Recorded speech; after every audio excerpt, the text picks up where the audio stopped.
Hello, everybody. I'm Tate Griffen, a co-owner of the Elite Pro Wrestling Alliance, and we are right here at Calling All Heroes Comics with my very special guest, WWE Hall of Famer, Mr. Tony Atlas. Thanks so much for being here. Thank you, sir. It's awfully nice being here. You know, this is a beautiful part of the country.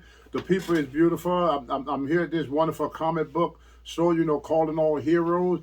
I was treated like a king, and I'm sitting here looking at a picture of a Kurt Hanger on the wall and a couple more wrestlers on the wall. So this is a place where if you want the good comic books, you come here, they get good comic book. And sometimes you come here, you even meet old fossil like me, Tony Atlas, Mr. USA. Tony, I was thinking maybe you could start lifting some weights or Well, I was thinking about it, but see, after my third pregnancy, I think it said, I got to leave the gym alone. I was say, guys, Tony Atlas is in better shape right now than I ever was at any point in my entire life. If you took all my best days and added them all up into one person, he's still like 100 times in better shape than I'll ever be in. And so that... Thank you. I Yes, really sir. appreciate that. We were sitting here a few minutes ago. We were just having a conversation. About ribs. Yeah. And so we just decided to say, hey, why not just share the information with all the thousands of fans out there that really love to hear some good wrestling story. Back in the older days, for a wrestler, they travel all day long. We live out of the cars, we live out of our suitcase, we live out of hotels. Okay. So most of the guys would go to these hotels and sleep. And then the next night they're in the car, they drive to the next town, check in the hotel and sleep. So when you're on the road all the time, guys would get pretty bored. Some of the stuff I tell y'all, it may get some bleeps from out there because we live in this kind of world where you can't really tell stories the way they are, but I'm going to try my best. I was just telling him about one of the biggest rippers probably was in the business was Mr. Fuji. Mr. Fuji. Now, Mr. Fuji, some of his reels were funny, but some of them were not funny. One time, Mr. Fuji gave me, Tony, my wife made beautiful cookies, very good cookies. Would you like to have a cookie? I go, oh yeah, thank you, Mr. Fuji. So I'm sitting there, I'm eating the cookie, and everything. Good cookie? Oh, very good cookie, Mr. Fuji. A very good cookie, Mr. Fuji. Fuji, oh, great. You want more cookie? And then one of the Junkyard Dog, I guess your dog knew about the cookie. So dog kind of tapped it. No, you had enough. So I said, no, that's okay, Mr. Fuji. So I'm driving, and we're in upstate New York, and we're leaving Syracuse going to Buffalo. So Mike Watanda, RRS, who is the father of Way Wide. That's Way Wide father, Mike Watanda. And I'm driving and I turn the dog. Dog is sitting there, Junkyard Dog is sitting in the passenger seat. Mike Watanda is sitting in the back. So I tell dog, I said, wow, where did all these 18-wheelers come from? Dog, jump like this. What 18-wheeler? I said, bro, look at here. There got to be about 5 or 6 18-wheelers on the road. I said, they just pop up out of nowhere. The dog said, how many trucks do you see? I said, at least 5 or 6. Dog said, pull over right now. So I pulled over on the side of the road. And dog said, how many trucks you see? I said, about 5 or 6. He said, Tony, there's only one truck. And Mike Watanda sat in the back and said, well, it's a good thing you didn't try to pass it. What it is, Mr. Fuji would take cookie and like now you call them edibles. Yeah. And he would spike it, not with just the pot. He would put a little LSD in there. Oh, no. So there you are. That's bad driving down the street, and Fuji is riding behind you in his car, and he just laughing. He thinking the funniest thing he ever seen in his life. Another guy was Ronnie Garvin. Ronnie Garvin, an all newcomer. The first time I met Ronnie Garvin, he was sitting on the toilet. And they said, hey, Ronnie, come out and meet the new kid. Ronnie said, I'll be there in a minute. So I'm standing outside the thing, waiting for him to come out of the, whatever you call that. And he finally came out. He held his hand out to shake my hand. Well, I go to shake his hand, and somebody just told me to look first. So I looked down at his hand. He had a turd in his hand. And he played that trick on other people. Another thing Ronnie Garvin would do to you, back in the older days. What a real cut up. Oh, yeah. He put a turd in his hand and go to shake hand with you. But they say it worked for him all the time because most guys, they never look down. Tremendous. Oh, my God. Another thing that Ronnie used to do, what he thought was funny, you'd be driving down the highway. Ronnie would come up behind you, put his front bumper to your back bumper, and started pushing you down the highway at 80 miles per hour. Wow. You are scared to death, and Ronnie sat there, he just laughing and laughing. He thinks it's the greatest thing in the world. You scared that you're going to get killed out there. One of the ribs I'm going to tell, I love this guy to death, and I hope he don't take offense to it because it's about his father, Johnny Valentine. Johnny played a rib on a guy one time. The guy was wrestling. And back in the older days, all the matches were between 15 to 20-minute matches. There wasn't no short matches because they only had 5 matches or sometimes 6. So you had a 2-hour show to do, you got 5 matches to do. So everybody had to do at least 15 to 20-minute match. So Johnny Valentine waited for this one particular wrestler to go into the ring.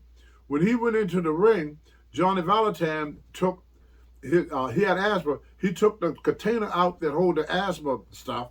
He put lighter fuel in it.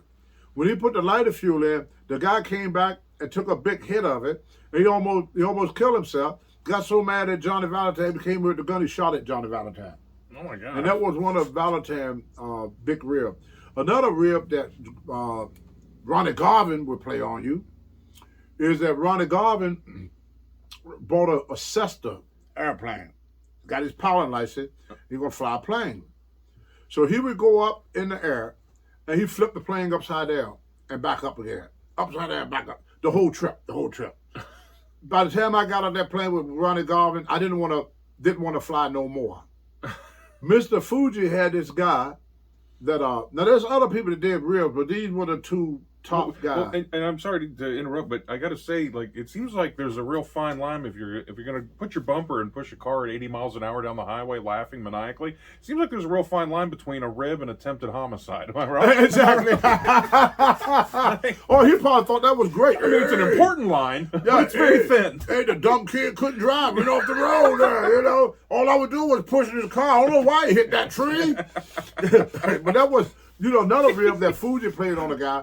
Fuji told me, sit down here, kid, I'm going to show you something. We had this guy to call Ron, what was his name? Wait. Hey, how you doing? Anyway, Ron came in, and his name was Ron Summers or something like that. And he always used to bum stuff. Hey, brother, you got some tape? Hey, brother, you got some toothpaste? Hey, brother, you got some deodorant? Hey, brother, you got some shampoo? When Fuji got tired of this guy because he was making money, he was always bumming stuff off of the guy because he didn't want to spend money on his, on stuff. Yeah. So what ended up happening, Fuji used to have the old Johnson & Johnson shampoo. Yeah. In a bottle. It was brown. Yeah. So Fuji would take and pull half of the shampoo out. Then he urinated in the shampoo. The guy come in like he normally do. Hey, brother, you got Mr. Fuji, you got shampoo. Oh, Mr. Fuji have good shampoo. Yes, Mr. Fuji has shampoo. So Mr. Fuji give him the shampoo. All the boys are just trying not to laugh. So he's in there shaving and washing down with the shampoo and everything, drying off and come out and say, Mr. Fuji, that was strange shampoo. And the boys are just laughing at that because he just washed up with urine. So, but the guys did that constantly. Dick Murdoch. Now, Dick Murdoch was one of my best friends in wrestling, believe it or not. But Dick Murdoch, and all the wrestlers knew, he was not ashamed of, he was a member of the KKK. So he wanted to play a rib on me one time, and Tommy Rich. So he came up, he said, hey, brother, I got some friends that they'd like for you to come to their meeting. He said, you're going to be the light of the party. He said, everybody's just waiting to see you. He said, you could go there and hang around all night long. And the wrestlers are laughing because they know that the poster I got is for a KKK meeting. Wow. So I said, Tommy, you know where that at? The Tommy, we didn't pay no attention to it, nothing like that. And so me and Tommy would get in the car, we're going to go to this meeting. So as we drive it, Tommy get there, he looked up the hill there, and he saw the guy with the hood on. Yeah. And he said, Tony, let me see that paper. So Tommy take the paper from me and said, did you read it? I said, no. He said, Tony, That's a KKK meeting.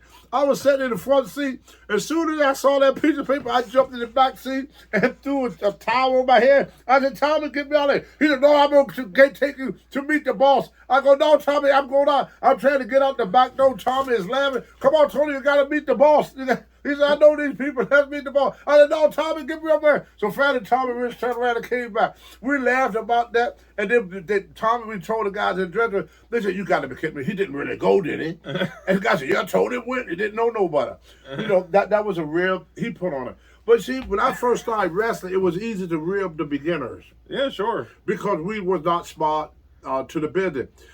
Ricky the Dragon Steamboat. If y'all ever meet Ricky the Dragon Steamboat, ask him this story. Because Steamboat loved this story. I was in Winston-Salem, North Carolina. And I was wrestling George Two-Ton Harris, Bunk Harris. And George Scott said, look, Tony, the people here like you. You're getting over pretty good in Winston-Salem. He said, I want you to go out tonight and I want you to shine. Because I'm thinking about bringing you back next month with Blackjack Mulligan. And he said, but you got to look real good and you got to shine tonight, Tony. You got to look your best. Shine tonight. I go, yes, sir, I'm going to shine. So I get out in the ring. You know, they used to call the match back there. And George Scott, before I realized, now you listen to Bunk, he's going to guide you. So every time I saw him make a comeback, Bunk Harris would say, not yet, kid, not yet. I saw him make a comeback, not yet, kid, not yet, kid. So finally, you know, I made my comeback. Bunk kicked the crap out of me. It's a 15-minute match. He kicked the crap out of me for about 12 minutes. I only did about maybe 2 minutes where I actually looked halfway decent in the match. When I come back, I'm all happy. George Scott is sitting at he was the booker there in Mid-Atlantic Championship Wrestling. George Scott was standing at the door. And he's mad. He's mad at me. So I can't figure out why he's mad at me. So George Scott come to me and said, Tony, what the hell happened? Didn't I tell you to go out there and shine? He said, you Bunk kicked the crap out of you. I told you to shine. Why you didn't shine? I turned to George Scott, and this honest God truth. I said, but George, I usually have a bottle of baby oil. I didn't know what shine means. So I went and dumped baby oil all over me. And then Ricky Steamboat said, well, George, he didn't understand it, but you got to give him credit for one thing. He was shining. If you're just joining us, this is story time with WWE Hall of Famer Tony Atlas. Yeah, we start off talking about real because wrestlers have to always create their own fun. We didn't get to go to movies. We didn't go to plays, concerts, or nothing. Because back then, we wrestled 7 days a week. I mean, it was a job. It was not a weekend thing that we did maybe once a week or twice a week. I mean, in the old Mid-Atlantic days, on Monday, we wrestled in Charlotte. Tuesday, we went to Raleigh. Wednesday was Raleigh TV. Thursday was either Spartanburg, South Carolina, or Norfolk, Virginia. Friday was either Charleston, South Carolina, or Richmond, Virginia.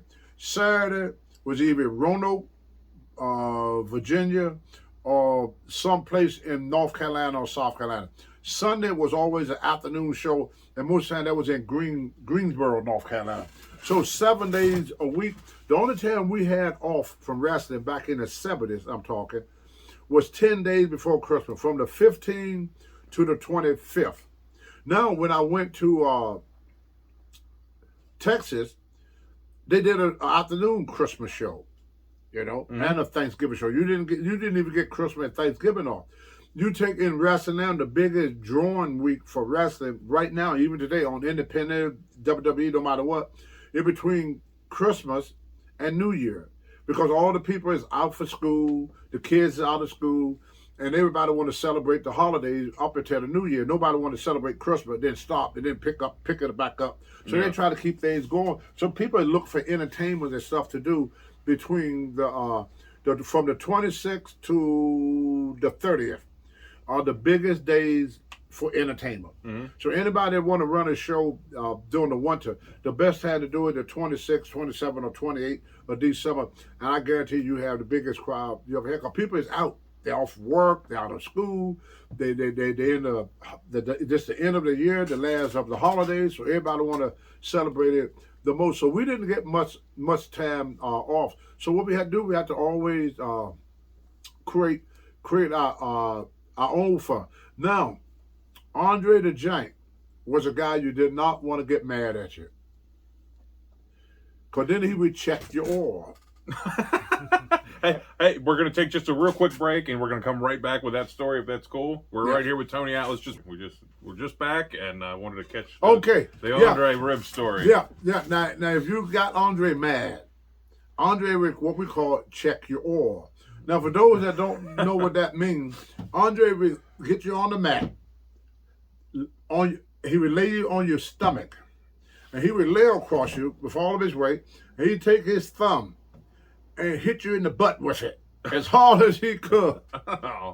And believe it, with Andre was the type of guy, he would take his hand and lay it on your shoulder, and it felt like 100 pounds of flour just fell on your shoulder or something. You know, like a sand of grain or something. So he had very, very heavy hand. So it was almost somebody taking a spike and a sledgehammer and ramming it up your butt. That's what it felt like. I mean, guys would bruise from that. I mean, he would hit you hard with that thumb. He said, I'm going to check your oil.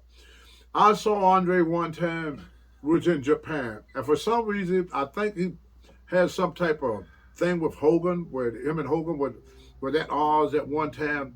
And when Hogan came in the ring, Andre came in the ring, he just threw Hogan all over the place, and just threw Hogan here, threw Hogan there, and everything. That was a rib to Andre, just to beat you up. Another thing Andre would do, when he want to rib the dressing room, is fart. He would pass gas in the dressing room. And it went like this. Boom.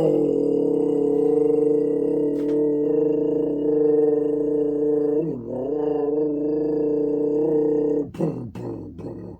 Boom, boom, boom. Oh, boom, boom, boom. But it would stay around 2 hours after he let it go. It was a 1 minute fart with a 2 hour stability. Oh, that's a hell of a shelf life. Boy, I'm telling you, when you have a 700-pound man fart, and Andre didn't eat good and drink all the time, so he had the rottenest fart you don't want to see in your life. I mean, his farts were notorious. I mean, absolutely notorious. And on that rancid note, we're going to bring this to a close. Tony Atlas, WWE Hall of Famer.